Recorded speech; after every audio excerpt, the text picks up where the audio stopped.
نحمده ونصلي على رسوله الكريم اما بعد اعوذ باللہ من الشیطان الرجیم بسم اللہ الرحمن الرحیم۔ معزز سامعین، 18ویں تراویح میں 21واں پارہ پڑھا گیا، تو آئیے دیکھیں اللہ جل جلالہ نے اس میں کیا مضامین ارشاد فرمایا۔ 21ویں پارے کی ابتدا سورہ عنکبوت کے درمیان سے ہوتی ہے۔ سورہ عنکبوت کی آیت نمبر 45 تا 47 جناب نبی کریم صلی اللہ علیہ وسلم کو خطاب ہے کہ اے اللہ کے نبی، آپ قرآن مجید کی تلاوت کرتے رہیں اور نماز قائم کریں۔ فرمایا کہ نماز در حقیقت بے حیائی اور برے کاموں سے روکتی ہے۔ اگر نماز کو اس کی شرائط کے ساتھ اور پابندیوں کے ساتھ ادا کیا جائے تو نماز کی تاثیر یہ ہے کہ یہ بے حیائی اور برے کاموں سے روکتی ہے۔ اور فرمایا کہ اللہ کی یاد بہت بڑی چیز ہے، اللہ کی یاد سے کبھی غافل نہ ہوں۔ اور فرمایا کہ اہل کتاب سے اگر آپ کا بات چیت کرنا ٹھہر جائے تو ان سے عمدہ طریقے سے بحث کریں۔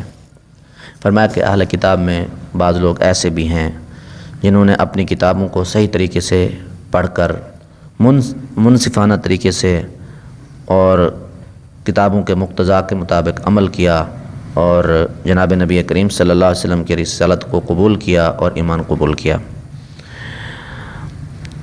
مسلمانوں کو ہجرت کا حکم ہوا تھا جب کفار نے مکہ مکرمہ کی سرزمین ان پر تنگ کر دی اور ان کو اللہ کریم کی عبادت کرنے سے روکا گیا، تو اس وقت مسلمانوں کو ہجرت کا حکم ہوا۔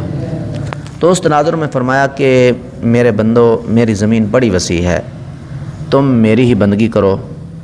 اگر تمہیں رزق کا خطرہ ہے، خوف ہے کہ ہم کھائیں گے کہاں سے، تو ذرا ان جانوروں کو دیکھیں، کیا انہوں نے اپنا رزق اٹھا رکھا ہے اپنے ساتھ، یا اپنا رزق اپنے ساتھ نہیں اٹھائے پھرتے؟ ان کو اللہ ہی رزق دیتا ہے، تمہیں بھی اللہ ہی رزق دے گا۔ فرمایا کہ رزق میں فراخی اور تنگی اللہ ہی کرتا ہے۔ اس مضمون کو آیت نمبر 56، 60 اور 62 میں بیان فرمایا۔ اور آگے فرمایا تمہیں یہ سمجھنا چاہیے کہ دنیا کی زندگی تو محض دل کا بہلاوا ہے، اصل زندگی تو آخرت کا گھر ہے۔ آیت نمبر 64 میں اس کو بیان فرمایا۔ اور آگے فرمایا کہ آیت نمبر 69 میں جو لوگ اخلاص کے ساتھ اللہ کی رضا کے متلاشی ہیں اور مسلسل کوشش میں لگے رہتے ہیں، اللہ تعالیٰ انہیں کبھی بے سہارا نہیں چھوڑتا۔ اللہ ان کی دستگیری فرماتا ہے اور ان کی رہنمائی فرماتا ہے۔ آگے سورہ روم شروع ہوتی ہے۔ سورہ روم میں اللہ جل جلالہ نے ابتدا کے اندر ایک پیشین گوئی کی جو قرآن حکیم کی عظیم الشان صداقت کی دلیل ہے، اور اس کے اندر کفار کا بغض اور عناد بھی بیان کیا گیا، ان کی تکذیب اور ان کے کفر پر ان کو ملامت اور ان کو ڈانٹ پلائی گئی، اور ان کی بد انجامی کا ذکر ہے، قیامت کا اس بات اور اس کے احوال، توحید کا اس بات اور اس کے دلائل، جو کہ قرآن حکیم کا ایک اہم موضوع ہے، اور بعض اہم فرعی اعمال کو بھی ذکر کیا گیا ہے۔ سامعین محترم، سورہ روم کی ابتدائی آیات الف لام میم غلبت الروم فی ادنی الارض وهم من بعد غلبهم سیغلبون فی بضع سنین للہ الامر من قبل ومن بعد ویومئذ یفرح المؤمنون۔ ان آیات میں ایک عجیب و غریب پیشین گوئی کی گئی ہے جو قرآن کریم کی صداقت کی اور اس کے معجز ہونے کی ایک عظیم الشان دلیل ہے کہ قرآن حکیم کا ایک معجزہ ظاہر ہوا۔ واقعہ یہ ہے جس کو اختصار کے ساتھ یہاں عرض کیا جاتا ہے۔ ان آیات کے نزول کے زمانہ میں اس وقت کی سب سے بڑی اور بھاری دو طاقتیں تھیں۔ ایک رومیوں کے پاس تھی جو عیسائی سلطنت تھی، اور دوسری ایرانیوں کے پاس جسے سلطنت فارس کہا جاتا تھا۔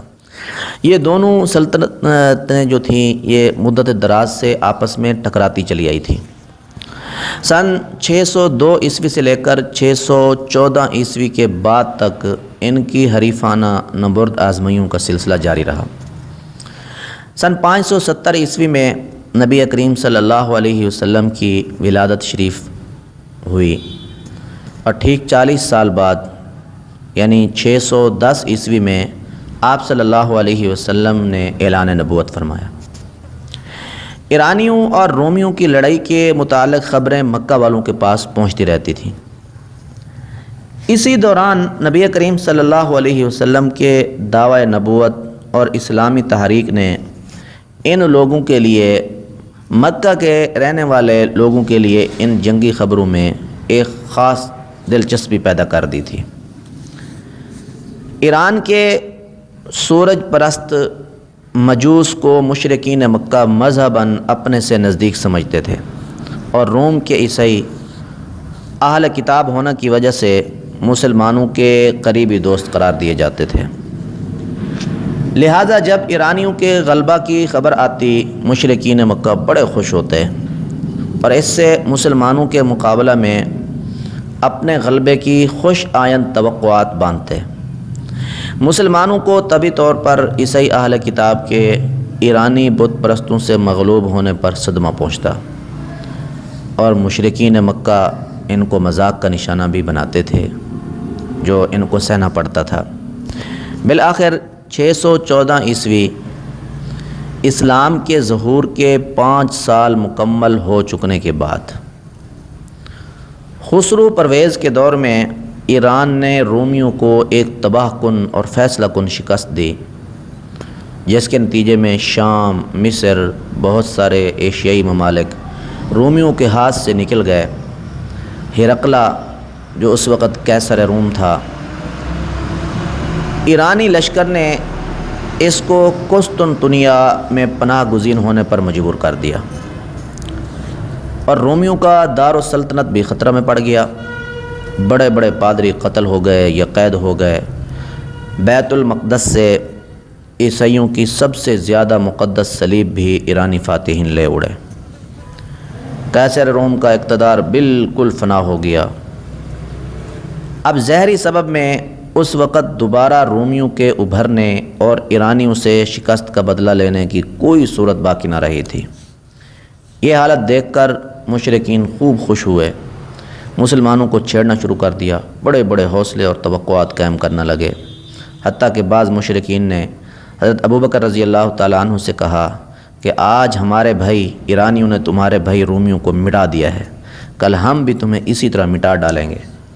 تب اس وقت قرآن حکیم نے سلسلہ اسباب ظہری کے بالکل برعکس عام اعلان کر دیا کہ بے شک اس وقت رومی ایرانیوں سے مغلوب ہو گئے ہیں، لیکن تم انتظار کرو، 9 سال کے اندر اندر وہ پھر غالب ہوں گے۔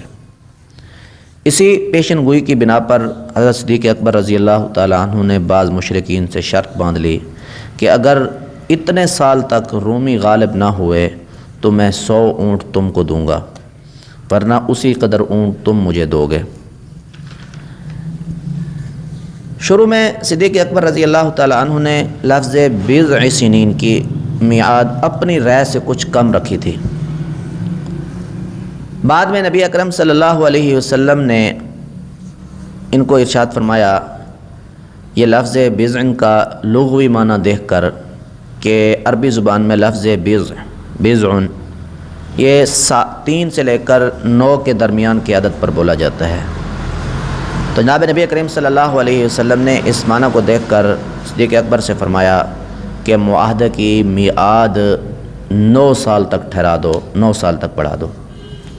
تو چنانچہ مشرکین سے جب بات کی صدیق اکبر نے تو مدت ٹھہری 9 سال۔ ادھر تکوینی طور پر قیصر روم نے اپنے ذیل شدہ اقتدار کو واپس لینے کا تہیہ کر لیا، اور اس نے منت مانی کہ اگر اللہ تعالیٰ نے مجھ کو ایرانیوں پر فتح دی تو میں ہمس شہر سے پیدل چل کر ایلیا موجودہ بیت المقدس تک پہنچوں گا۔ قدرت خداوندی دیکھیے کہ قرآنی پیش گوئی کے عین مطابق ٹھیک 9 سال بعد عین غزوہ بدر کے دن 17 رمضان المبارک، جب کہ مسلمان اللہ کے فضل سے مشرکین پر نمایاں فتح و نصرت حاصل ہونے کی خوشیاں منا رہے تھے، یہ خبر سن کر اور زیادہ خوش ہوئے کہ رومی اہل کتاب کو اللہ تعالیٰ نے ایرانی مجوسیوں پر غالب فرما دیا، اور اس ضمن میں مشرکین مکہ کو مزید رسوائی نصیب ہوئی۔ قرآن کریم کی اس عظیم الشان پیشن گوئی کی صداقت کا مشاہدہ کر کے بہت سارے لوگوں نے اسلام قبول کر لیا، اور حضرت ابوبکر صدیق رضی اللہ تعالی عنہ نے معاہدہ کے مطابق 100 اونٹ مشرکین سے وصول کیے، جن کے متعلق حضور صلی اللہ علیہ وسلم نے فرمایا کہ سب اونٹ صدقہ کر دیے جائیں۔ تو سامعین محترم، یہ ایک قرآنی معجزہ تھا جسے مبینہ طور پر دنیا نے دیکھا۔ اللہ جل جلالہ نے آگے سورہ روم کی آیات نمبر 22 تا 25، یہ تیسرا رکوع ہے، اس میں اپنی بے شمار نشانیاں شمار کرائی ہیں۔ مثلا اللہ تعالیٰ نے تمہیں مٹی سے پیدا کیا، زمین و آسمان کی پیدائش تمہارے سامنے ہے، تمہارے درمیان تمہاری زبانوں کا اختلاف، تمہارے رنگوں کا فرق، رات کو تمہارا سونا، دن کو اللہ کی عطا کردہ نعمتوں کو تلاش کرنا، رزق تلاش کرنا، اور اسی طرح زمین و آسمان اس کے حکم سے قائم ہیں۔ اور فرمایا کہ قیامت کے دن ایک ہی پکار سے اچانک سب زمین سے نکل کھڑے ہوں گے۔ اس طرح آگے آیت نمبر 32 تا آیت نمبر 36، فرمایا کہ انسان بڑا کم ظرف واقع ہوا ہے، جب اسے کچھ دولت، طاقت یا عزت ملتی ہے تو اس پر پھول جاتا ہے، جب اپنے اعمال کی وجہ سے اس پر مصیبت آتی ہے تو فوراً مایوس اور شکستہ دل ہو جاتا ہے، پھر اللہ سے شکوے شکایتیں اور اللہ کی شان میں گستاخیاں کرنا لگ جاتا ہے۔ اور آگے آیت نمبر 41 میں فرمایا کہ جب بھی خشکی پر یا تری میں، سمندر میں کوئی فساد برپا ہوتا ہے، یہ سب لوگوں کے اپنے اعمال کا نتیجہ ہوتا ہے۔ تو انسان کو یہ بات سمجھنی چاہیے، اپنے اعمال کا ذمہ دار ان چیزوں کو سمجھنا چاہیے۔ آگے سورہ لقمان شروع ہوتی ہے۔ سورہ لقمان میں اللہ جل جلالہ نے حضرت لقمان حکیم کی اہم نصیحتیں ذکر کی ہیں، جو آج کے مسلمان کے لیے بڑی نمونہ ہیں۔ انہوں نے جو اپنے بیٹے کو نصیحتیں کی تھی، بڑی عام نصیحتیں تھیں۔ سورہ لقمان کی آیت نمبر 6 اور 7 میں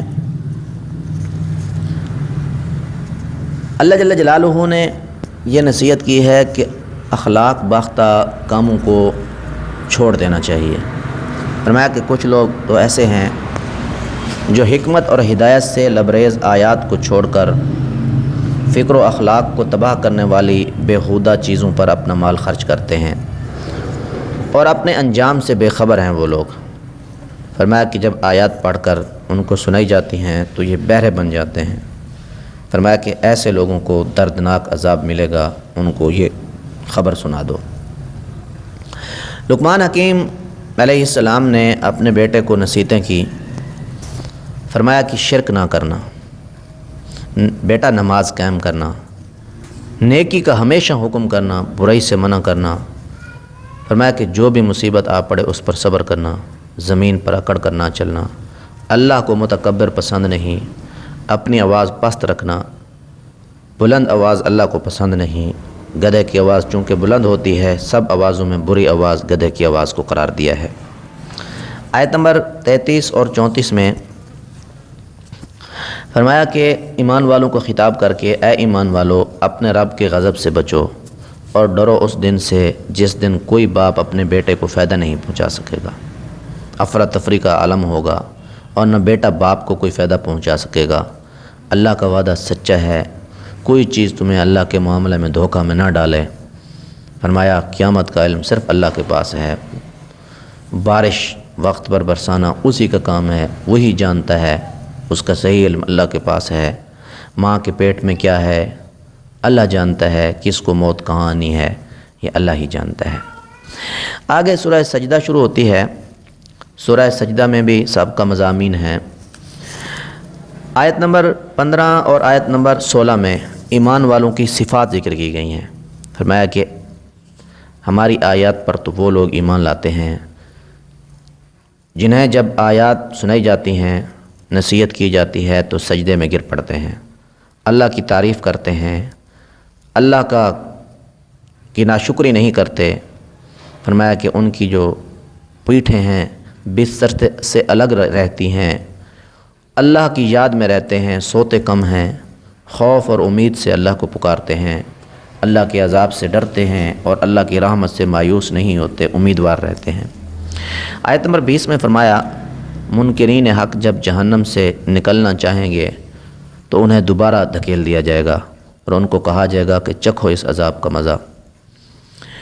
آگے سورہ احزاب ہے۔ سورہ احزاب میں اللہ جل جلالہ نے جناب نبی کریم صلی اللہ علیہ وسلم کو جو غزوہ احزاب کے اندر آپ کی مدد کی گئی اس کا ذکر فرمایا، اور اس کے اندر بہت سارے احکامات ہیں۔